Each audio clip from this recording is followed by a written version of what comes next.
तो कहते हैं कोई भी दुर्बल कमजोर नहीं है, हम उसी की अंश है परमात्मा की। और भक्ति, भक्ति तो कबीर साहब के भक्ति गेंद चौगान की बाहों कोई ले जाए। ये तो मैदान की गेंद है, कोई भी ले जाए, लेकिन ले जाने के लिए उसको अपना सर्वस्व त्याग करना पड़ता है। त्याग करने के लिए हम तैयार नहीं होते।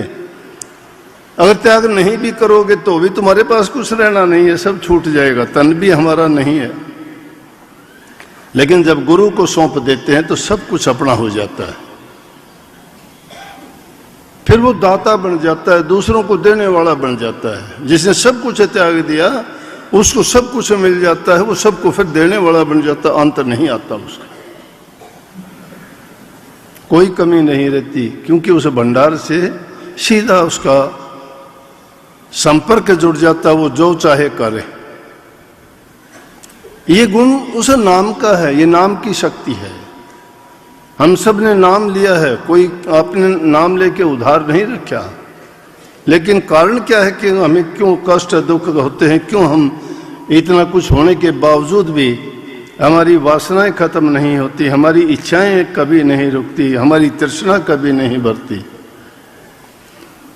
उसका कारण है कि दीमक जड़ में लगी हुई है। किसी पौधे के जड़ में जब दीमक लग जाती है तो ऊपर से हरा भरा सब दिखाई कुछ दिन के लिए देता है, लेकिन धीरे धीरे करके वो दीमक उसको खत्म कर देती है, मुरझा जाता है। पता नहीं लगता कि ऐसा क्यों हुआ, बाहर से कोई रोग बीमारी तो दिखाई नहीं दी, फिर भी खत्म क्यों हुआ। इसी प्रकार से ये मन के अंदर जो द्वेष, ईर्ष्या और बुराइयां भरी पड़ी हैं, उस दीमक की भांति इंसान को इंसानियत से गिराती है। संतों का सत्संग उभार देता है, वो बार बार चेताते हैं कि भाई ये काम की चीज है, ये तेरे फायदा करेगी, ये नुकसान करेगी, इसमें तुझे लाभ होगा। जब कोई उस बात को तो मान लेता है तो उसका सभी काम सही हो जाते हैं, लेकिन उसमें अपनी बुद्धि लगा के कोई सोचता है कि इसने ये बात गलत कही है। एक आदमी था मेरे पास आया, गले में उसको कैंसर हो गया, आवाज बंद होगी। मैंने उसको कह दिया, जब मेरे से पूछता ही है तो जितनी मेरी समझ होगी मैं वैसा बताऊंगा। मैंने कहा कि एक काम करना, तू इसका ऑपरेशन ना करवाना। उसने सोचा कि इसने गलत बात बताई है, उसने ऑपरेशन करवा लिया। 1 महीना नहीं पकड़ा, खत्म हो गया।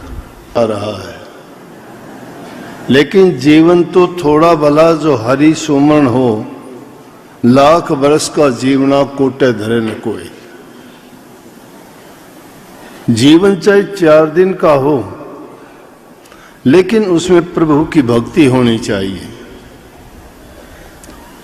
थोड़ा भी भला, लेकिन उसमें हरि का सुमन, प्रभु की याद, नेक काम करे इंसान तो उस जीवन का फायदा है। नहीं तो लाखों बरस तक खड़े रहने वाले पहाड़, पेड़, झील, नदियां काम आती हैं हमारे, लेकिन इतने वर्षों तक वो रहती हैं तो क्या उनका ज्यादा कोई लाभ होता है। इंसान चाहे थोड़े समय के लिए जिए, लेकिन उस थोड़े जीवन में उसे नेक काम करने चाहिए, प्रभु भक्ति करनी चाहिए, प्रभु का सुमन चिंतन और उसकी याद हमेशा करनी चाहिए। नहीं तो जिंदगी का पल पल करके तो कम होता जा रहा है। खुशी मनाने की बजाय हमें दुख होना चाहिए। सोचना चाहिए कि जिस पल में हमने प्रभु के नाम का सुमन नहीं किया, कोई नेक काम नहीं किया, देखते देखते कितने साल बीत गए। 70 साल गए, आगे आने वाला जो भी समय होगा वो भी यूं ही गुजर जाएगा। लेकिन क्या लेके जाएंगे, क्या किया इस जीवन में, सोच इस बात पे करनी है। भागी जीव हैं हम कि हमें ये अवसर मिला, महापुरुषों के दर्शन, उनका सानिध्य, उनका सत्संग, उनसे दीक्षा शिक्षा जो मिली उसने हमें जीवन की राह दी। उन द्वारा दिखाया गया मार्ग जीवन को सार्थक बनाता है, महत्वपूर्ण बनाता है, तब इस जीवन का कुछ अर्थ समझ में आता है। लाखों जीव पैदा होते हैं, लाखों खत्म हो जाते हैं। कौन किसको याद करता है? 10 दिन से फालतू कोई याद नहीं करता, सब भूल जाते हैं। परंतु जो प्रभु के भक्त होते हैं, जिन्होंने उनके नाम को याद किया, उनकी नाम की कमाई की, वो सदियों तक अमर हो जाते हैं। देह रूप में नहीं होते, उनके सिद्धांत, उनकी शिक्षा, उनके उपदेश हमेशा जीवित रह के संसार के जीवों को उसी प्रकार से मार्ग दिखाते रहते हैं जब वो देह रूप में होते हैं। जीवन है, इसमें उतार चढ़ाव आते रहते हैं, कभी खट्टा कभी मीठा, कभी दुख होता है तो कभी सुख भी होता है। जिंदगी के अनुभव हमने सब प्रकार के देखे हैं, विशेष रूप से मैंने तो सारे देखे।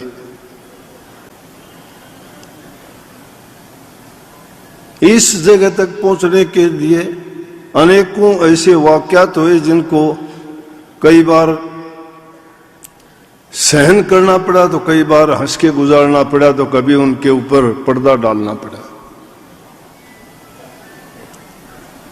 लेकिन मार्ग से भटका नहीं कभी भी।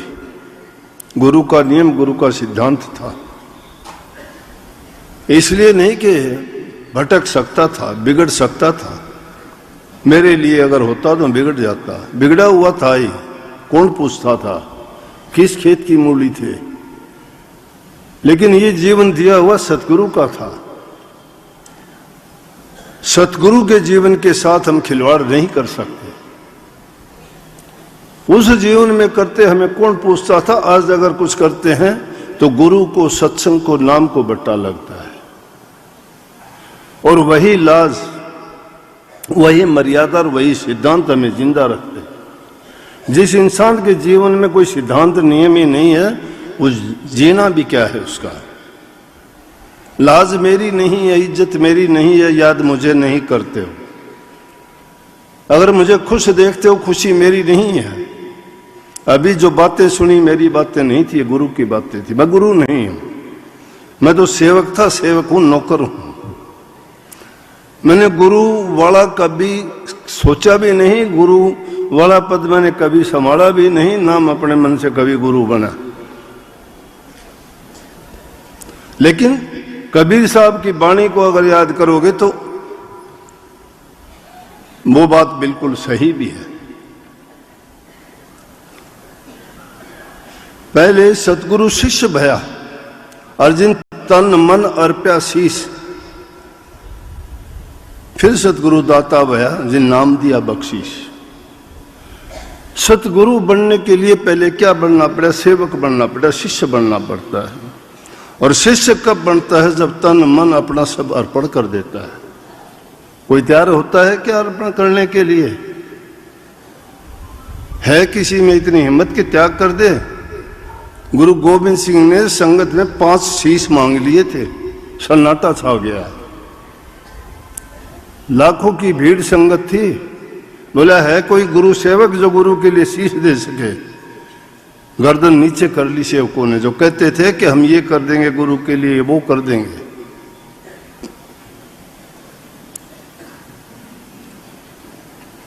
तन मन धन सब गुरु के अर्पण जो कर देता है, उसका कल्याण उसी वक्त हो जाता है।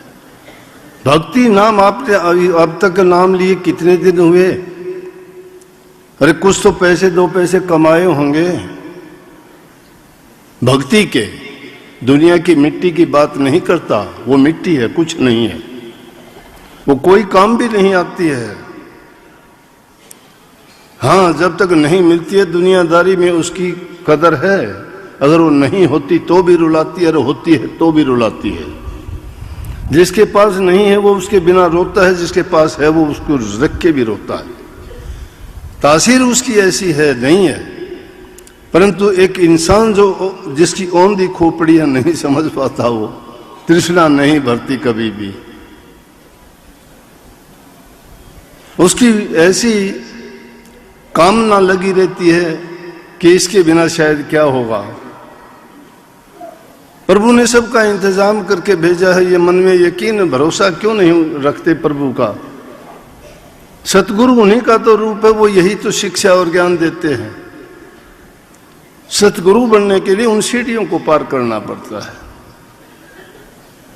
दुनियादारी की बातों को निभा देंगे आप, दोस्ती भी निभा देंगे, प्यार भी निभा देंगे, दुश्मनी भी निभा देंगे, गुरु की शरण निभाना बड़ा कठिन है, मैं जानता हूं।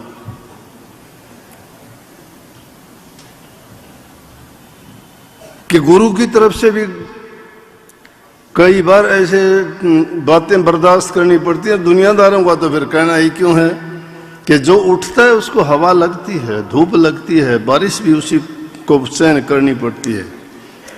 जो उठता ही नहीं, कुछ कहे ही नहीं, तो उसकी गिनती भी क्या है? उठना चाहते हो, बनना चाहते हो, आप सब में वो शक्ति है, सब में ताकत है। संत कहते हैं कोई भी दुर्बल कमजोर नहीं है, हम उसी की अंश है परमात्मा की। और भक्ति, भक्ति तो कबीर साहब के, भक्ति गेंद चौगान की बाहों कोई ले जाए। ये तो मैदान की गेंद है, कोई भी ले जाए, लेकिन ले जाने के लिए उसको अपना सर्वस्व त्याग करना पड़ता है। त्याग करने के लिए हम तैयार नहीं होते। अगर त्याग नहीं भी करोगे तो भी तुम्हारे पास कुछ रहना नहीं है, सब छूट जाएगा, तन भी हमारा नहीं है। लेकिन जब गुरु को सौंप देते हैं तो सब कुछ अपना हो जाता है। फिर वो दाता बन जाता है, दूसरों को देने वाला बन जाता है। जिसने सब कुछ त्याग दिया उसको सब कुछ मिल जाता है, वो सबको फिर देने वाला बन जाता है, अंत नहीं आता उसका, कोई कमी नहीं रहती, क्योंकि उस भंडार से सीधा उसका संपर्क जुड़ जाता है, वो जो चाहे करे। ये गुण उस नाम का है, ये नाम की शक्ति है। हम सब ने नाम लिया है, कोई आपने नाम लेके उधार नहीं रखा। लेकिन कारण क्या है कि हमें क्यों कष्ट दुख होते हैं, क्यों हम इतना कुछ होने के बावजूद भी हमारी वासनाएं खत्म नहीं होती, हमारी इच्छाएं कभी नहीं रुकती, हमारी तृष्णा कभी नहीं भरती? उसका कारण है कि दीमक जड़ में लगी हुई है। किसी पौधे की जड़ में जब दीमक लग जाती है तो ऊपर से हरा भरा सब दिखाई कुछ दिन के लिए देता है, लेकिन धीरे धीरे करके वो दीमक उसको खत्म कर देती है, मुरझा जाता है। पता नहीं लगता कि ऐसा क्यों हुआ, बाहर से कोई रोग बीमारी तो दिखाई नहीं दी, फिर भी खत्म क्यों हुआ। इसी पर